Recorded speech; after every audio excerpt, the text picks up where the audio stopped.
OJ, thank you so much for being here and agreeing to contribute your story to the Pivots and Paydays community. I'm going to jump straight in, actually. This is a question that is dreaded by everyone I've asked, but it's a question that really makes you think.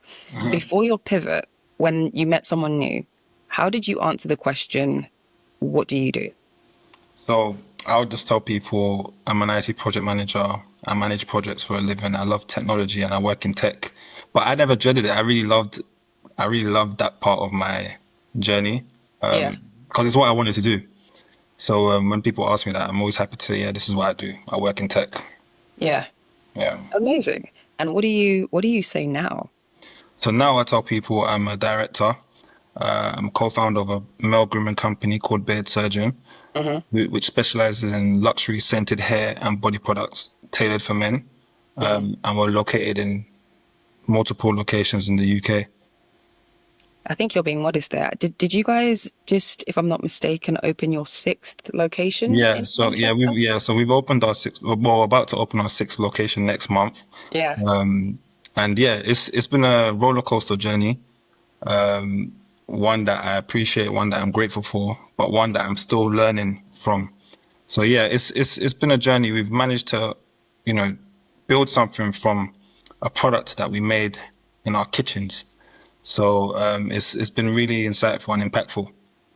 Yeah. That's incredible, the journey that you guys have been on and what you're building. And the fun part is it's not like you're at the end of the journey, it's very much in real time, still Yeah. growing. As a spectator and a supporter, it's definitely fun for me to watch. Before we expand a bit more about your background, I want to better understand how you got to where you are. When you were like in secondary school, let's say, what did you start off wanting to be? Rich. So I just knew Good that, answer. yeah, I grew up in a council estate and I loved it. It was a great experience for me. I grew up playing with friends, playing Hmm. football outside every day. It was a real community because where I grew up, there were tens and tens of kids around a Yeah. similar age to me. So we all grew up together. So I always knew that I wanted more for my family and myself.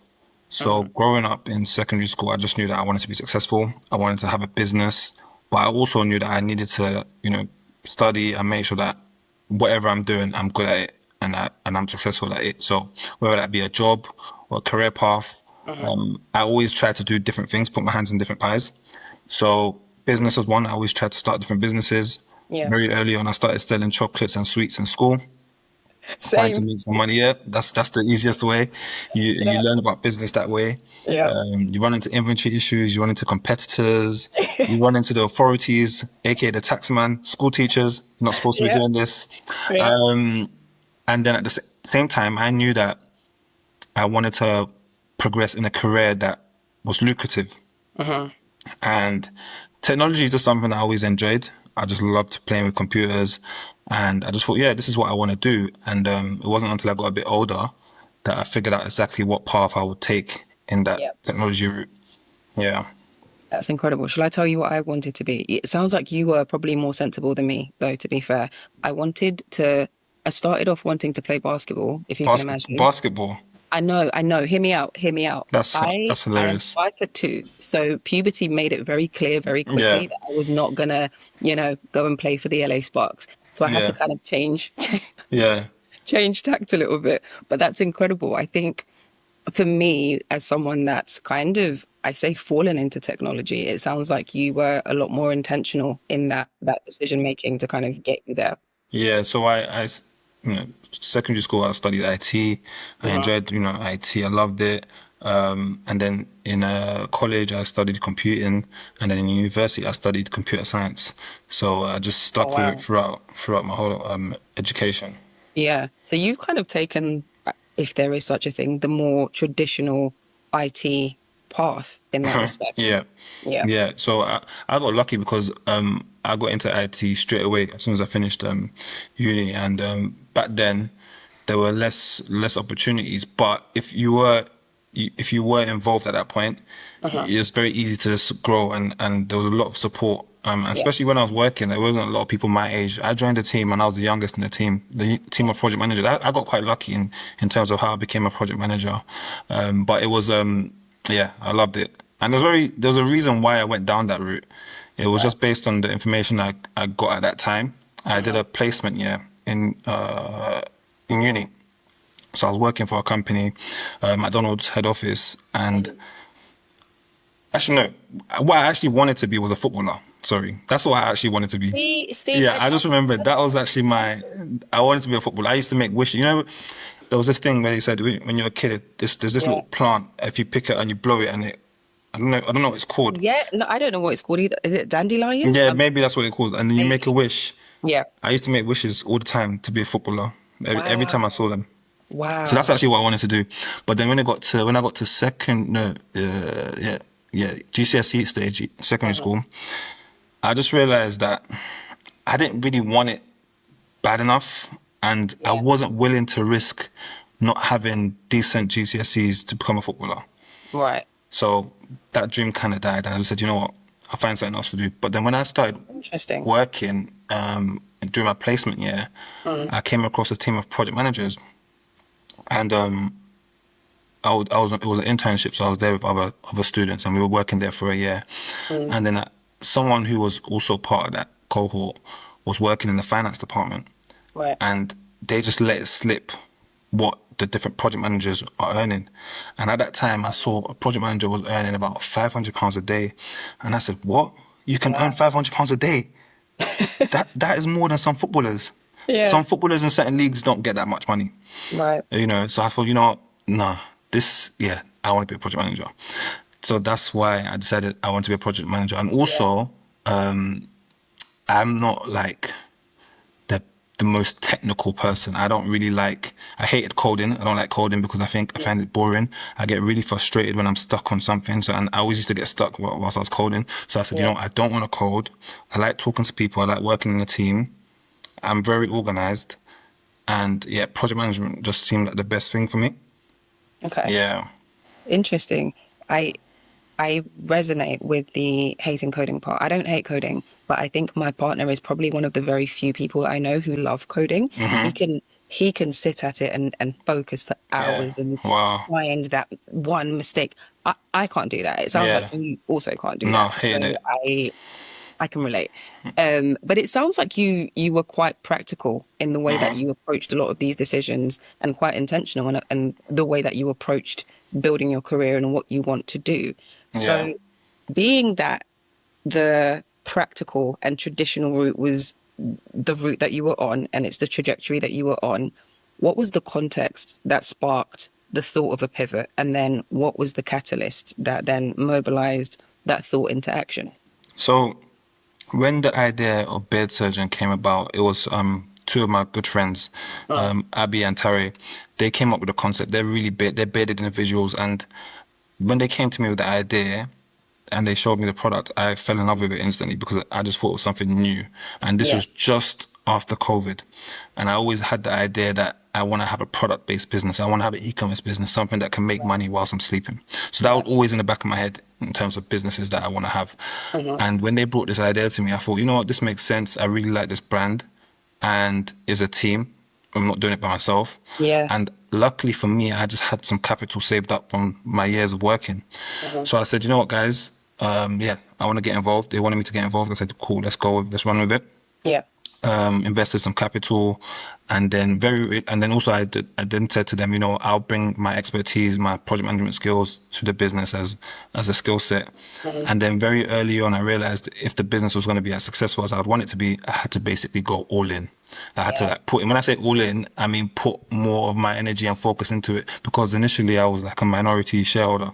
Right. So this is another thing for people out there. When you're, you know, giving shares to people, you don't have to give them all the shares at once. People need to prove that they want to be a part of the journey, and you can start small. And even if you are someone that gets involved in someone else's business, just because you have a small stake doesn't mean you're not going to get a bigger stake as time goes on. So Absolutely. we renegotiated again, and then I became an equal partner. And then at that point, I was like, okay, yeah, this has my full attention. Because at Uh-huh. that time, I had another business. I had a rental company.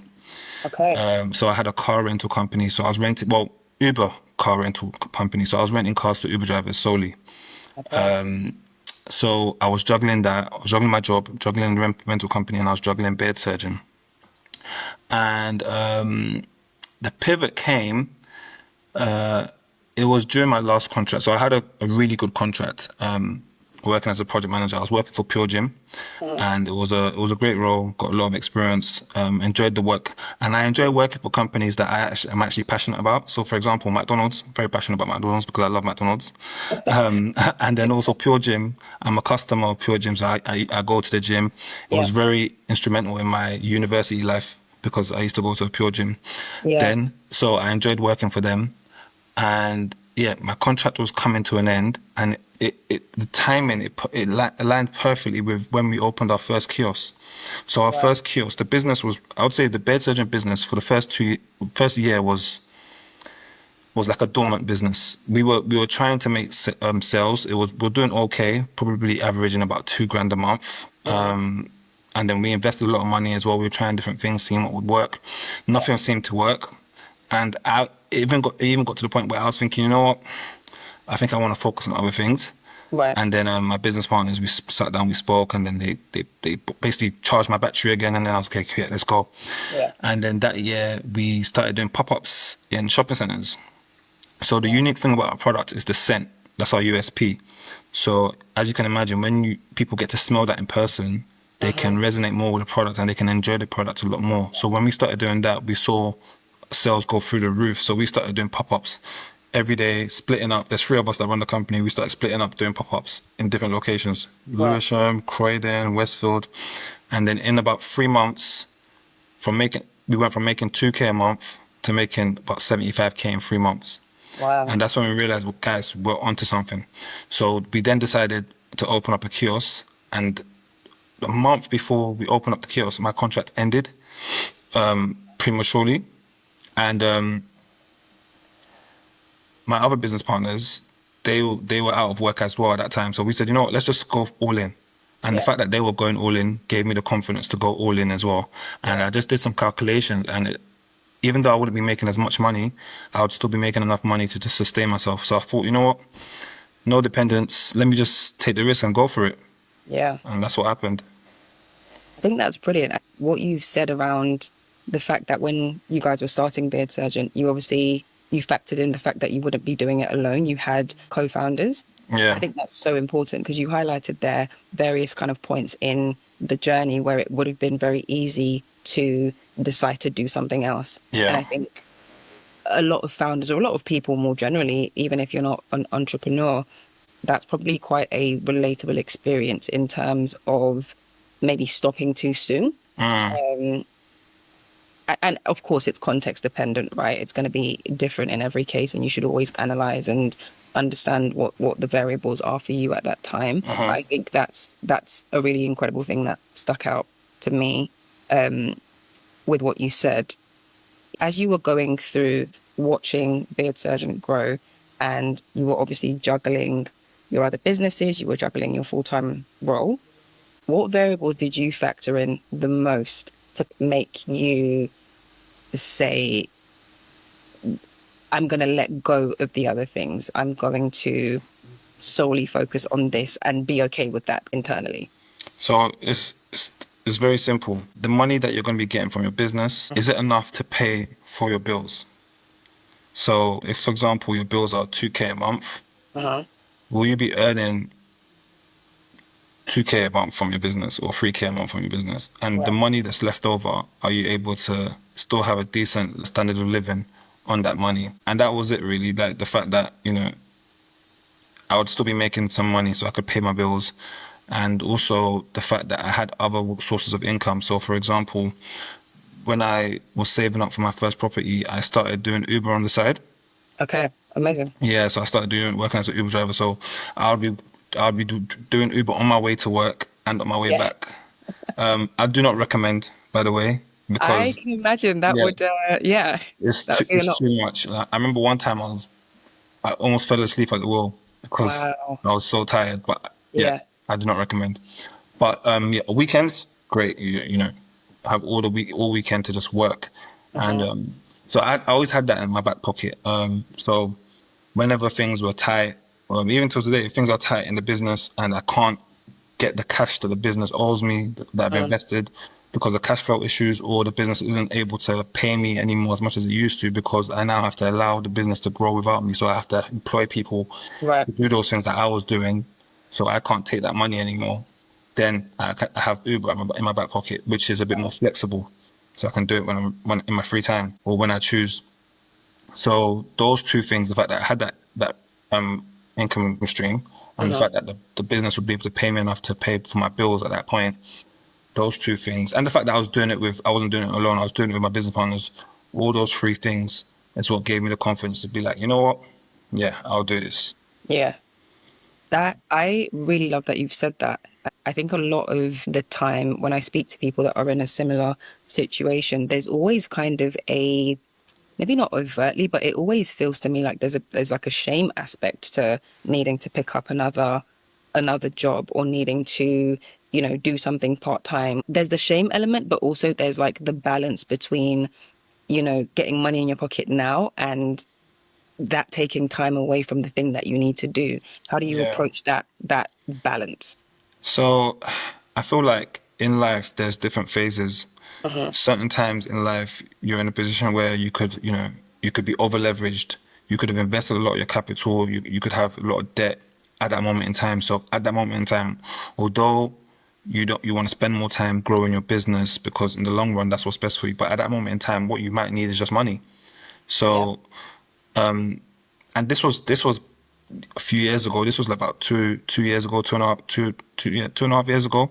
Mhm. The economic climate 2.5 years ago and the economic climate now is different. Yeah. So now, if someone has a job that's paying, I would tell you stay in your job Uh-huh. until your business can pay you at least the same amount of money, if not more, than what your job's paying you. And your business should be able to prove that it can do that for a consistent period of time, at least a year.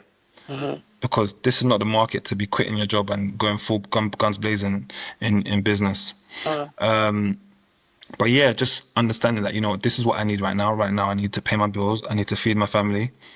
And that's okay. It means your businesses might suffer or whatever you're working on might suffer. But if you focus on just getting that money in, it will also help you, help your mental health. Because as a guy, I don't know about other people, but for me as a guy, when I can't pay for, you know, what I want to pay for, or I'm not as liquid, it affects my mental health. And I just feel like I just can't really focus on other things because the foundation isn't settled. Do you get what Right. I mean? So There's that sense of instability that comes with that. exactly, exactly. So I feel like I need to be stable, and if I'm stable, then everything else can flourish. Everything else, I can build on everything else. But Yeah. until I'm stable, it's hard.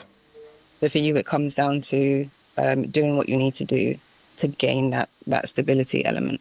Yeah, There's that quote. It's something along the lines of you can have everything, just not all at once. And I think you hit the nail on the head there in terms of you have different phases of life. I think it really is about prioritizing yep, and doing that intentional work of stopping and assessing your situation and understanding what you need to do right now, but also having a longer term strategy and trying to yeah. figure out like, okay, well, is there a time constraint? Do I do this from X time to X time? What do I do after? Having that long term roadmap view, I find very helpful as well. Yeah, that's a key point because if you don't have that roadmap view, then you Mm, could just find yourself in a rabbit hole where you're just doing things you don't want to do for a long period of time, but you don't have that long-term plan view. And yeah, that's important because then it means that you're actually heading somewhere. You know exactly what you're doing, how long you're going to be doing it for, and you have a plan in place. yeah. For me, as a as a chronic planner, that's one thing I probably can't do without. It's like not knowing what's next and what the plan is. I'm happy to like, I remember when I was in during my pivot, I'm very happy to like pick up part-time work and do X, Y, and Z and do what I need to do, as you've said, to kind of make ends meet. For me, the struggle was I had savings, but it's really not fun to watch your savings dwindle and not have money coming in. So that really stressed me out, which is why I kind of started exploring how can I make money, how can I make sure money's coming in so that, it's not just going down. There's Yeah, also input. So picking up like part-time jobs or different gigs was a really useful way to do that. And for my mental health, that's probably the thing that kept me grounded while I was mid pivot, let's call it. Yeah, that makes sense. Other than other than money, which we've obviously mentioned, and the peace of mind element that comes with, what other resource constraints have you seen or had during your pivot? Apart from money, I guess it's just experience and having people around you that have the right experience. Yeah, Because when it comes to starting businesses or scaling businesses, no matter what you do, you're gonna make mistakes. right. But it depends on how costly those mistakes are.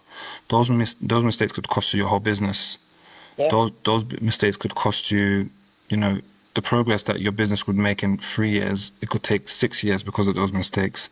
yeah, So it's having the right knowledge and knowing the right people so you can limit those mistakes because you're going to make mistakes, but it's limiting those mistakes. So having people in your corner who have been on the journey that you're about to go on, who can tell you, don't do things this way, do things that way.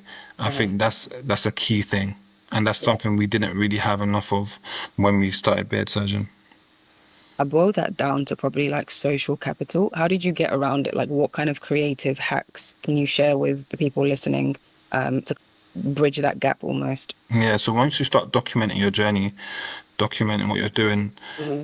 you attract opportunities and you build on your network. So that's a key thing. So speaking about what you're doing, whether it's on LinkedIn, Hmm. on Instagram, investing in that personal brand, and even if you don't want to build a personal brand, but just showcasing what you're doing and telling people what you're doing, Yeah. that will attract other people that are doing the same thing, Hmm. and that's one way that you can build that network.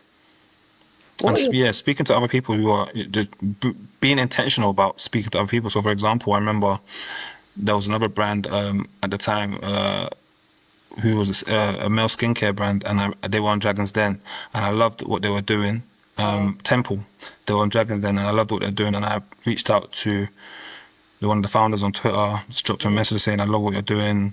I love your website. It looks really cool, clean, really sleek.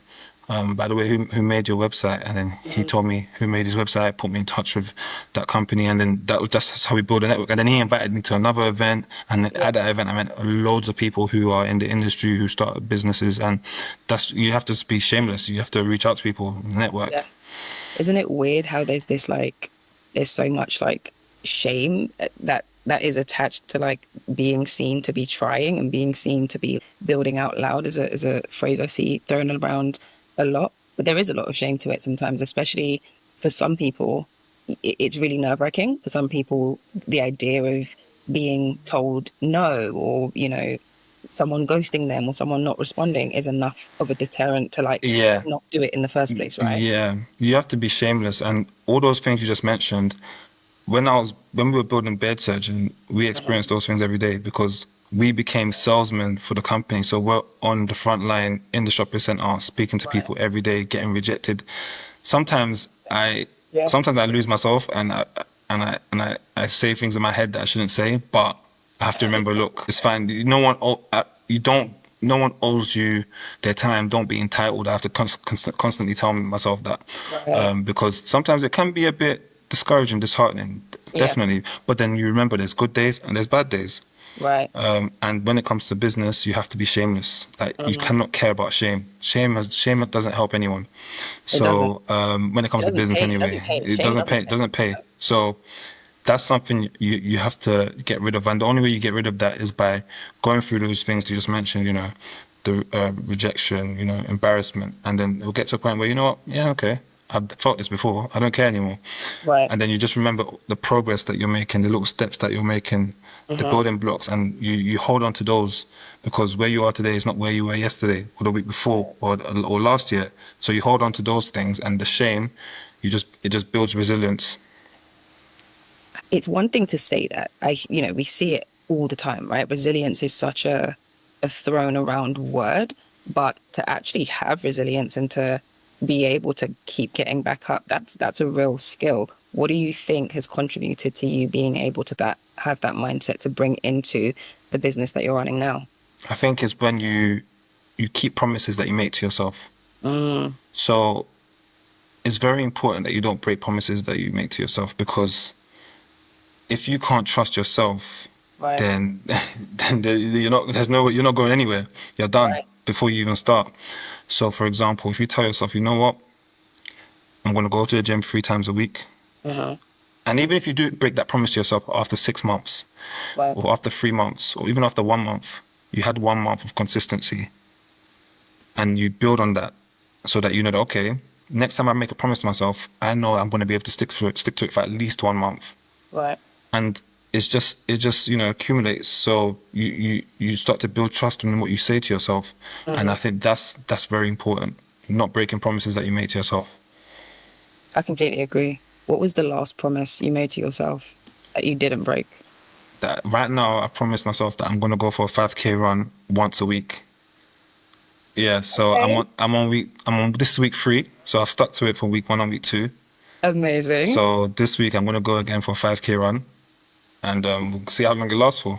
We'll see. Well, next time I see you, I'm going to ask you how You are you see, getting on? yeah, see, and now because I've mentioned it now, I have to now be accountable, and I have to Uh-huh. do it now. So even if I feel like, you know, backsliding and I'm not doing it, because you've mentioned it, you put it out there. That's Yeah. another thing. That's what some people do. They put things out there. So the promises that they make to themselves, they put it out there. Not everyone. I don't think it works for everyone, but some people do that, and it keeps them accountable and allows them to do what they've said they're going to do. Absolutely.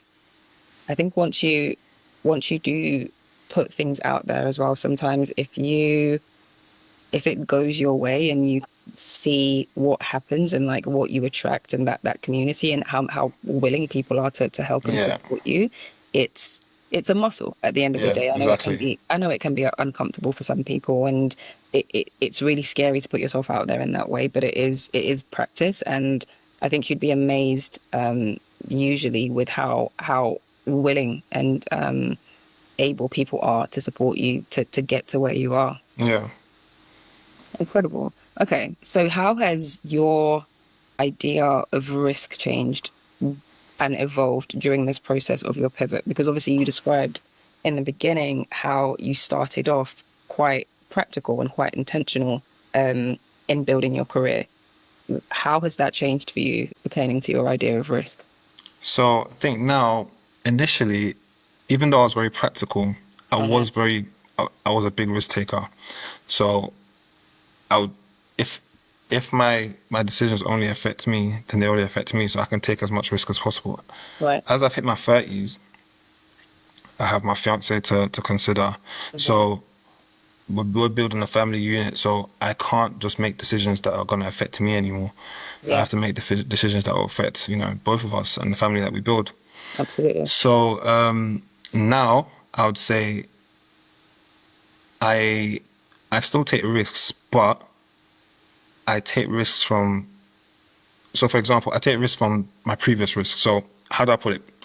So, for example, if I invest into a house, for example, Hmm. and that house starts generating money, rather than keeping that money for myself, I take Yeah, that money and put it into something else, and I right. continue to compound that. So that's how I invest now. Whereas before, growing up, I could put money here, put money there, put money there, and whichever one sticks, That's sticks. what you But stick with. now Yeah. I can't do that. I need to make sure that I'm able to take care of my family and my home. So the money that I generate from working goes towards my family, and any investment has to come from previous investments that I made. So I think it's very important that you take those risks in your early 20s and build the right foundations. But then if you're not able to and you start doing that later on in life, that's also fine too. It just means that you have to make sure you're investing in the right things, Mhm. and regardless, making sure that you have the right foundation. So savings in your account, 6 months runway. That's one thing you need to make sure you have that. I'm working towards. For example, if you lose your job or your business stops paying you for 6 months, Uh-huh. do you have enough savings to be able to sustain yourself? And then once you build that out, clearing any debt a person might have, and Uh-huh. then start investing into like stocks and shares, businesses, whatever. But making sure that that foundation is right is key. Growing up, I didn't really care about that foundation because I'm only thinking about myself. But as I've gotten Mhm. older now, I have to think about other people. So I can't do that. We love growth. I think that's really good advice. Just in terms of, again, it goes back to that stability element, right? We're at a time where things really are quite unpredictable and there is that instability. whether we're looking at the labor market or, you know, where things are geopolitically, there is a lot of instability. So I think working within the things you can control to develop that stability is always going to be a good thing. Awesome. What assumptions did you have about yourself around what life would be like to build a startup that you had to let go of now that you are obviously doing it and succeeding at it? I assumed, I knew it would be hard, but I didn't think it would be so hard. Like, I didn't think it would be this hard. And also, I think, I would say I'm a humble person, but I'm not that humble in terms of taking advice from people. Right. I take advice from people, but at the end of the day, I always think I'm gonna be right, or I'm, or I'm right. That's great, actually. I just feel like sometimes you could have an idea, or you could think something is the right step to take for your business, Yeah. and you know in your head you know that this is the right thing to do, but then you don't do it because you know maybe you're focused on other things. But then when someone else comes in and tells you to do the same thing you thought you should do, it's like, oh, okay, yeah, okay, now I should listen because someone else has told me. But in my mind, That added yeah, validation, isn't it? yeah. But in my mind, I knew this is what I should have done. But you know, being humble, being teachable is important as well. I assume that, you know, what I know and my skill set is enough to build a successful business. But that's a false assumption because Mm-hmm. the person you are when you start the business and the person you need to become in order for the business to be successful Yeah. are two different people. So you have to go through that journey of becoming that version of yourself and learning those things and going through those experiences and building Yeah. that resilience and going through conflict with different people and still being okay and dealing with Yeah. it. Mm-hmm. Yeah. Yeah. So it's hard. It's hard. And I feel like it's over glamorized. 100%. 100%. That's a really fair point, and I agree with that to an extent. I think I really love what you said about the being teachable element. I have a I have a friend, and he said this quote to me, and I it stays with me throughout like everything that I do now, which is that life is too short to make your own mistakes. And that doesn't mean, you know, live in a bubble and don't do anything and don't take risks and don't make mistakes. It doesn't mean that. But it means that probably 90% of the mistakes that you're going to make, someone's made them before you.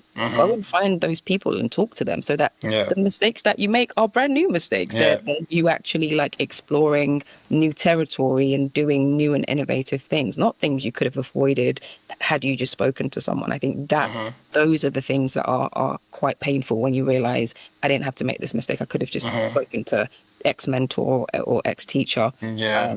So I think you're right. Like being teachable, that's a really, really big one. And Um, and also, another thing that I assumed was that if something is working in business, for example, mhm. you've identified this revenue stream and Yeah, it's working for you. If you invest more money into it, more money is going to come out. You right. know, simple maths. It doesn't always work like that because when you start investing too much and not understanding, you know, what that return is going to look like, Mhm. you can end up in a worse position. And then also, if it does go that way, the way you want it to go, it Yeah, could have a huge impact on your infrastructure because you're not ready for that potential demand, which could then lead to other issues. So right. sometimes, you know, we assume, you know, invest more in this department or invest more in this thing and it will print out more money. But then you doing that causes more issues for your business at that moment in time because you're not actually ready for that scale. And that's the key thing, isn't it? There is a real strategic lens that comes with scalability, and that's a really good and salient point to make to anyone listening that is in that position of potentially trying to scale something. It isn't just a case of like pour more money into it and Yeah, more money will come out. yeah. Yeah, I completely agree with you there. And sometimes we have to ask ourselves, why do we want to scale? Good question. Why do you want to scale? Good question. Yeah. What, like, you know, this business that you're running, is it going to be a business that, you know, it just takes care of you and your lifestyle for a certain period of time or for the Yeah. rest of your life at this certain level? Or is it something you want to, make tens and tens and tens Mm, of X's on what it's currently making? But that comes with its own stress. And why do we want that? Are we yeah. looking for some sort of validation? Are we looking for some sort of accolade? Are we looking to be our version of someone else that we've pictured? And like, what Yeah. is the reason? Because sometimes I'm always thinking, oh, we need to scale and scale, but then I don't know what the reason. Like sometimes I have to ask myself, why do I want this? Like, why? Because you're stressing yourself out. You're Mm-hmm. putting if you're already working hard, scaling, you're gonna work even harder. And if you feel like you're working as hard as you can work right now, What else is there? what else is there? So, Yeah. it's a question you have to ask yourself and your team. Like, why do we want to scale? Why do we want to scale so quickly anyway? Because Yeah. some people it can take 20 years, it can take 10 years, and Yep. but some of us we want it now. We want to go for it right now. I think that's a really fascinating question. I was having a conversation earlier actually, and he's with a coach, and he delivers sessions, and he was explaining the model of the sessions to me, and he was saying that there's a type of person which is the person that really loves competition. Like that's at their core. They are a competitor with not necessarily competing with anyone, but with themselves. And that person wants to pour everything and execute what they're doing really, really well, right?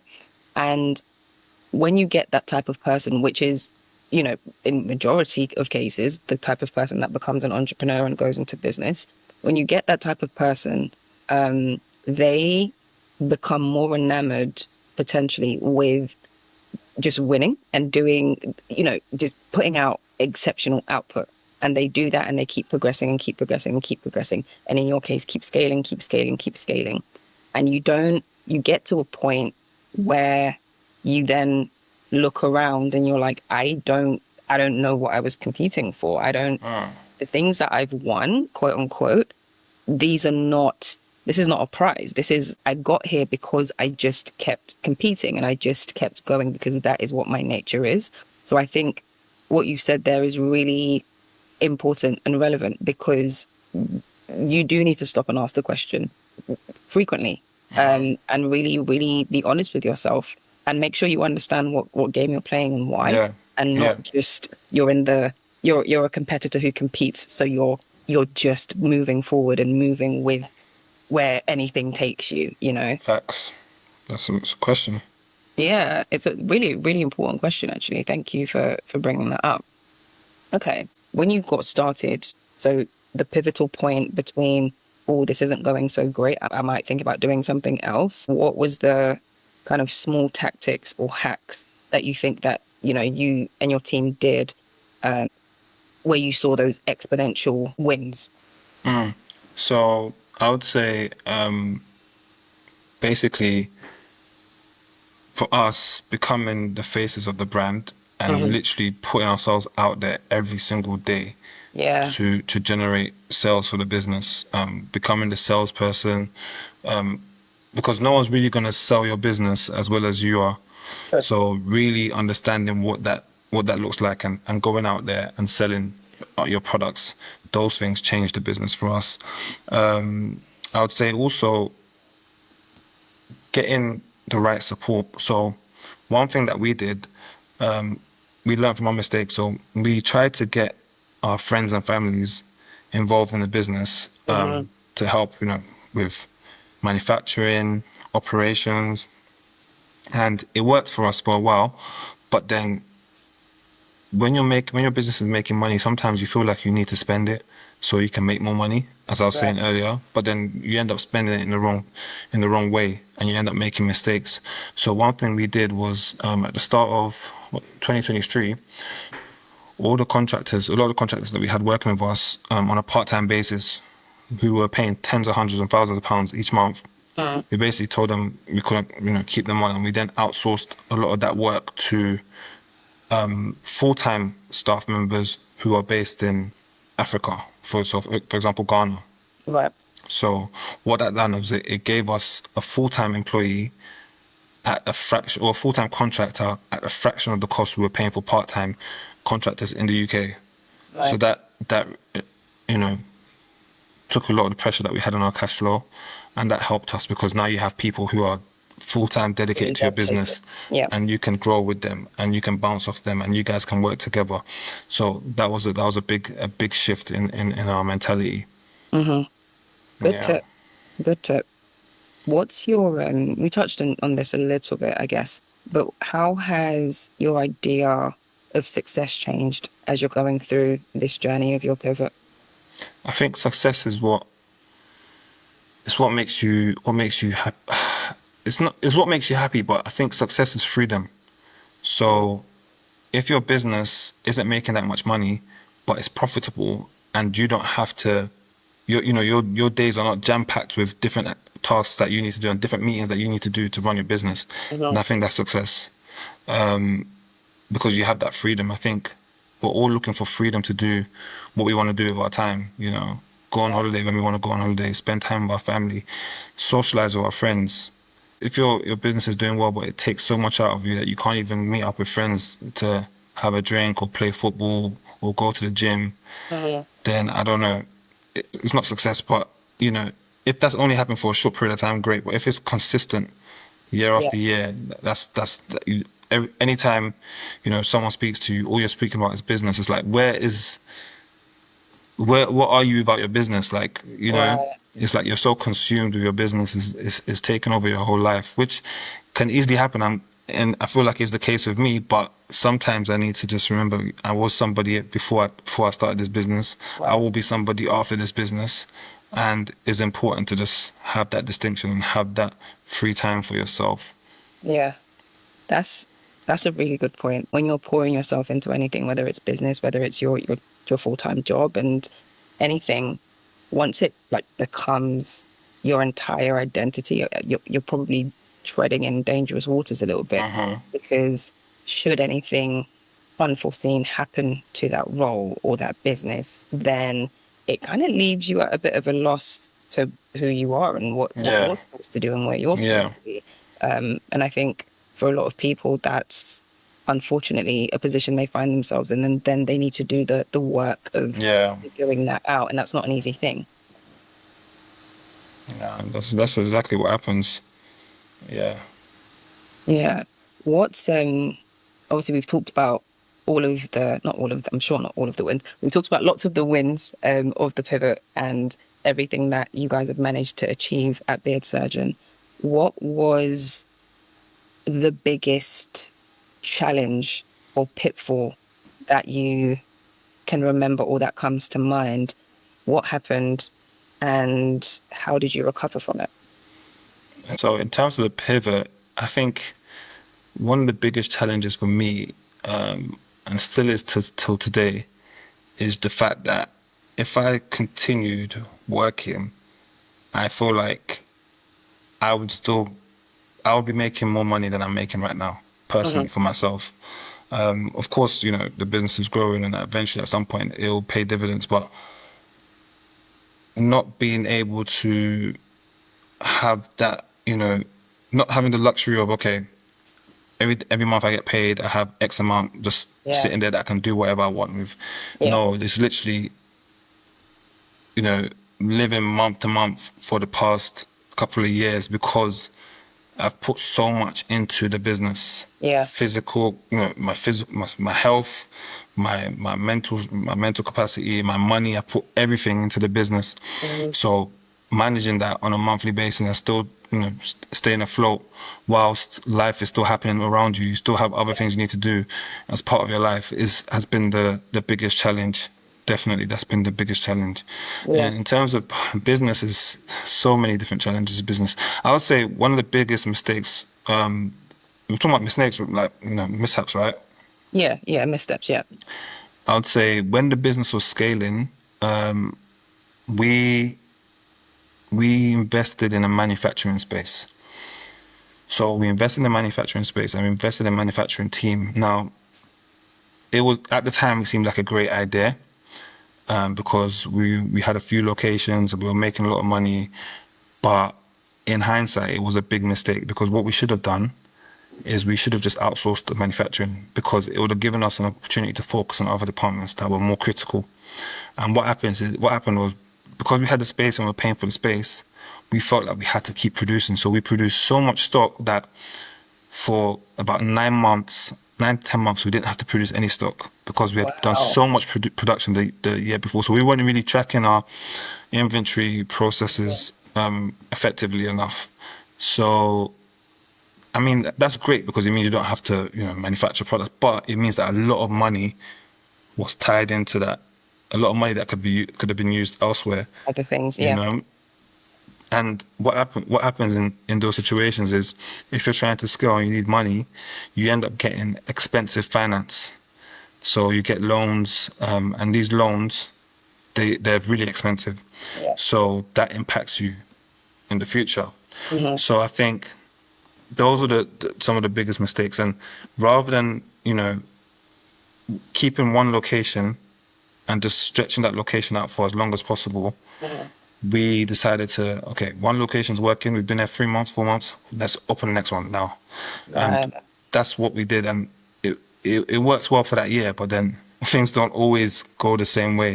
And then Yeah. the following year, we saw that, okay, no, this is hard to maintain. It's taking, literally, we're working 7 days a week. Uh-huh.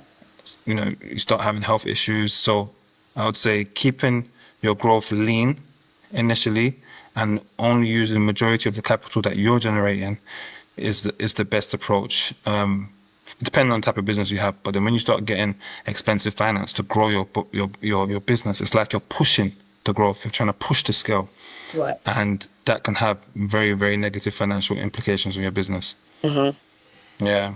There's there's two things I want to drill down on. The first one was the biggest challenge in terms of your pivot. How do you reconcile that? Because I think for a lot of people that are going through a pivot, sometimes it means you have to take a step back, right? You might have been doing a really senior job in one industry, but you want to do something else. So you've had to pivot into that industry, take a step back, and you're earning less. How do you reconcile that within yourself? Yeah. So for me, I've been very fortunate because it seems like a lot of the decisions I made in my early 20s, I started seeing the fruits of those decisions in Uh-huh. my late 20s. So, for example, there's a lot of services that I was able to offer to my business because of the position I was in. So, for example, I had a rental company, right? So I Mm-hmm. had cars. My business needed cars to transport stuff from A to B. So, for example, I would rent my car to the business, and my Right. business partners would use it to run the business, and Mm-hmm. I would pay myself from the business as well to use the cars. If there was if my business needed a manufacturing space before we invested in our big space, Mm-hmm. I would offer one of my properties so that the business could use the space, and then I could get money from that. Although I may not get the money every single month because of cash flow, it Uh-huh. still gets accumulated and I still get it eventually. So those things helped me. Those decisions that I had to invest in property and to invest in the cars really helped me when it came to the business, because it means I could offer that service to my business and the That business could grow. worked out Yeah, quite well then. it worked out quite well. Yeah, I got lucky, but then it's still very hard. Like, it's still very hard because if the business can't pay you what it needs to pay you every single month, and Mm-hmm. the business has this huge debt to pay you, it still leaves you in a tricky position. Between a rock and a hard place. I mean, what Yeah, are you gonna do? You can't. yeah, yeah, exactly. Yeah, So have limited options. yeah, but I think, yeah, having those other ways of making money and not just relying on one source, I think is key. So Mm-hmm. whether it's Uber or delivery job, or just having different ways that you can generate money, Yeah. and then also, or if you really back yourself, paying yourself commission on the sales that you generate for your company. Right. So that's another way. So just making sure you have different streams, but it's really hard. I feel like at the moment, a lot of people who have businesses, who may not have different streams of income, are looking to get back into work. And I Yeah. don't blame them, because I feel like this country is really expensive right now to live in. But even getting a job right now is difficult. Yeah. So if you don't have a way of generating money for yourself, or, you know, another side gig on top of your business, just a way to make money. If you're a teacher, for example, you could be a tutor. You just need a way to make money right? Yeah. So I think that's important, having that there before Yeah. pivoting. I think it's really important. I definitely agree with you. That's a really good example that you've given as well, how to kind of some of the skills that you already have, you can kind of think about how else can I utilize them? How else can I leverage them to make sure that I'm diversifying and getting a full return on these skills that I already have. So I think that's definitely a worthwhile exercise, particularly if you're doing something like entrepreneurship or you are trying to pivot into something else and you're not earning right now. Have a think about the skills you already have and how you can leverage those. Awesome. Okay, so you've done a lot and you've had to push through a lot and stay determined to go through that process. Is there a community or a specific person that really supported you through that and really made a difference in your journey? I'd say outside of my business partners, Uh-huh. I'm always connecting with different people who are on a similar journey. So I would say, yeah, my business partners first and foremost, because Tarry, in particular, he's like the heart of the business, right? So I would say, yeah, we have this saying: he's the heart of the business, I'm the brain, and Abby is the spine.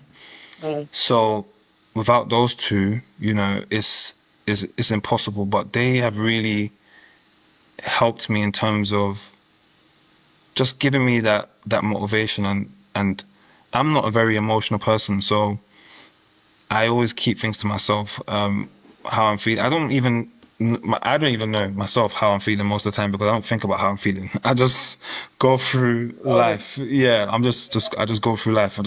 I'm very pragmatic. I just have a to-do list, and every day I just want to cross things off my to-do list. I don't care about anything else. I just want to cross off what's on my to-do list. I don't it's care. like we're the same person. Yeah, like No. I just want to cross off what's on my to-do list. I don't care about anything else. Like if it's on my to-do list, I care about it. If it's not, then I don't care about it. Uh-huh. But they are very more. Terry's particularly is more. He shares more emotion, so he has more words of affirmation, and that those words are very very important and key, Yeah. especially when you're in a bad position or in a dark place. So I think he's been key. Another person who I built a really good relationship with is a gentleman called Maz, who runs a company called Translate Culture, and been like an older brother to me, and he's helped immensely in terms of opening doors for me, Uh, allowing me to meet other people through his network. yeah. So that's been a good one for me. But yeah, I would say yeah, Abby, Terry, Maz, and Rohan as well. Rohan runs a operations consultancy company. So I know Rohan yeah, actually. Yeah. Rohan's been a very good contact and good. He's like a family friend. Grew up around him, went to the same Mm. secondary school as well. So he's been a good brother to have in my network as well. Yeah. But yeah, and also I think even separate to the names I've just mentioned, Hmm. just having friends around you that are trying different things, trying businesses. Yeah. Like when you speak to them as well, you get that energy as well. You feel that energy from them because they're trying their thing as well. They're trying to make things work.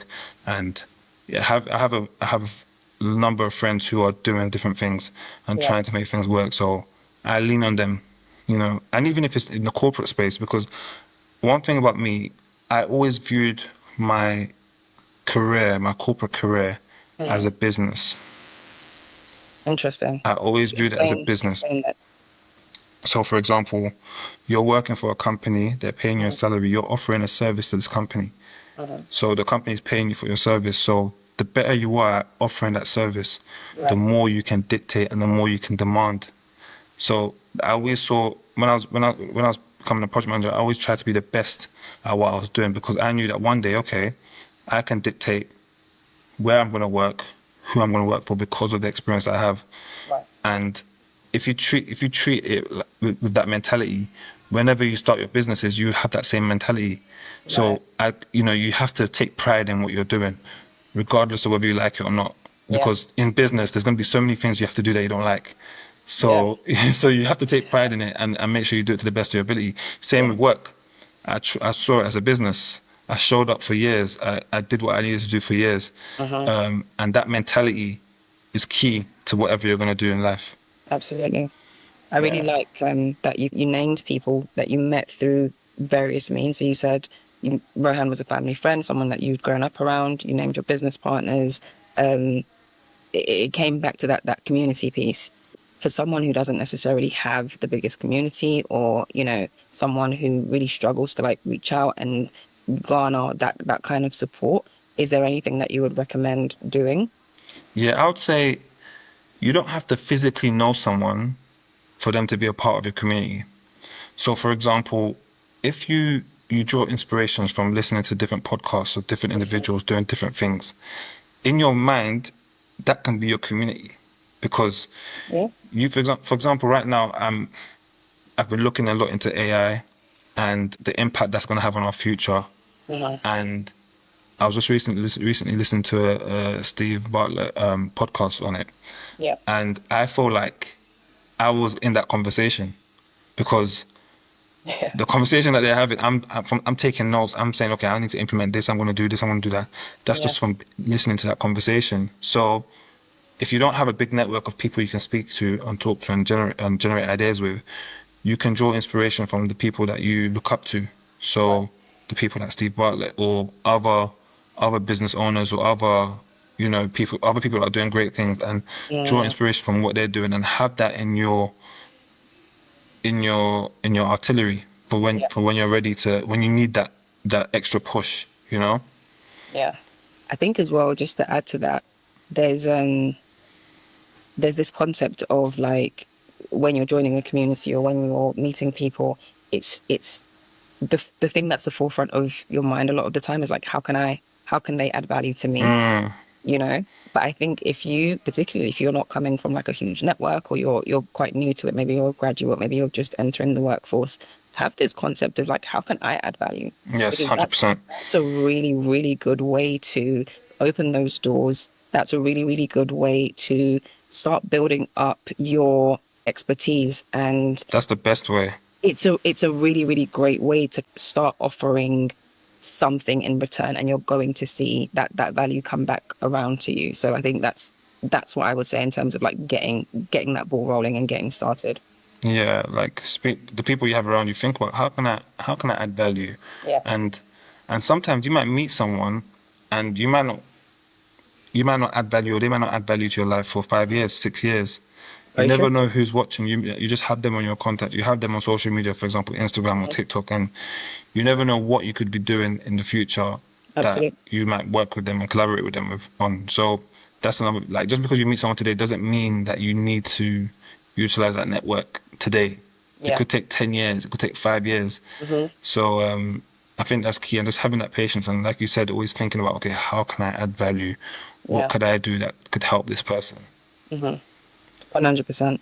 Okay. Is there anything that is surprising you about the person you're becoming in the duration of this journey so far? Um, that's what surprised me. I think my ability to make a difficult decision and just not care. Like, so for example, if Yeah. I have to make some hard calls and people have, you have to get rid of some people, Mm, I'll make the decision. And of course I empathize, but as soon as that decision's been made, I'm already thinking about the next decision I need to make on the next topic.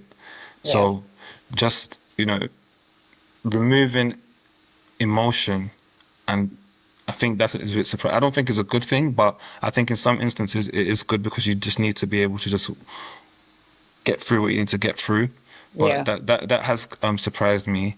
I think another thing that surprised me is just, you know the confidence that I'm gaining in my ability, because I've Mm, been able to do something in a different field.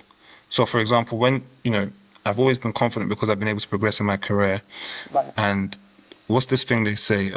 Imposter syndrome.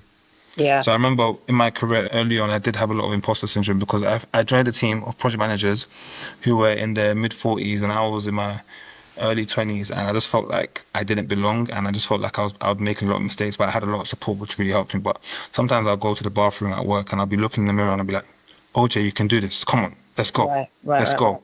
But then I'll be in certain rooms and I would feel like that imposter syndrome. Of course, yeah. But as I've started my own business and, I'm growing the business on my own terms, it's a lot harder than all the stuff I had to do whilst I was working. Mm-hmm. I'm learning skills in different areas, and the confidence it's built is giving me is a bit more surprising. And even the respect I'm gaining from others is a different level of respect you Right. would get from building your career and doing well in your career. So Mm-hmm. I think that's quite surprising as well. I would say, yeah. Yeah. I think that's really cool that you can see progression in that way. Because I think everyone feels imposter syndrome, particularly in the beginning of your career, right? Yeah. It's kind of a learning. If it ever goes away, it's like a learned skill almost. So yeah, thank you for sharing that and being transparent about that as well. Final question for you, OJ. Obviously, I can't have you on here knowing that you love technology and it's what you're passionate about and not ask you about the emerging technologies and what you're most excited about in the next 6 to 12 months. I love the fact that people can, well, it's good and it's bad. I love the fact that you can develop software and you can create employees very easily at a fraction of the cost Uh-huh. or without as much experience as you would need in the past. I love the emergence of AI agents. I feel like having an AI agent in your company, whether it be one, two, three, or hundreds, doing Mm. things that you know you'd have to pay people to do Yeah. in a split second. Having them is amazing for business owners. I don't Uh-huh. think it's great for you know everyone because people are going to lose jobs, and that's what we're seeing. Yeah. But I think learning and being able to manipulate and use AI is the future. And that will differentiate between the people that are highly sought after and the people that are struggling. So I think it's an exciting time. I think being intentional now is very important. So, for example, in your career, Mm. and I speak to myself, myself and anyone who currently works in tech, looking at the role that you're doing right now and saying to yourself, okay, how is this role going to change in the next 10 years? Because Yeah. 7, 8 years ago, project management was a field that was very, very easy to get. Like, well, not easy to get into, but getting jobs was not hard. Uh-huh. But I feel like now it's a lot harder than it was in the past. So Yeah. looking at what jobs, how your job's gonna change in the next 10, 20 years, and preparing for that from now, and understanding AI, how to utilize it, how to build businesses with it, Mm-hmm. how to make your life easier, I think is important. I think it's the most important thing right now. That's what I think. I think people you can't sleep on it. People will look at AI as okay, send some messages to ChatGPT, and we don't even know how ChatGPT is gonna or how AI is gonna impact us in the future. But investing the time to understand it is what's gonna literally, I think, is life or death at this point. Because Life or yeah, death. because a lot of jobs are dying. Mm. I've seen it. I've seen it, and it's a lot of jobs are dying, and not knowing how to utilize AI because we don't know what kind of beast it's going to become in the next 10 years. It could be completely different to how we're seeing it now. But if you're already in the know and you're familiar with it, then I think you're putting yourself in a good position. I agree. I think it's about the engagement of it, and we know it's a change, right? And engaging with that change early. I completely agree.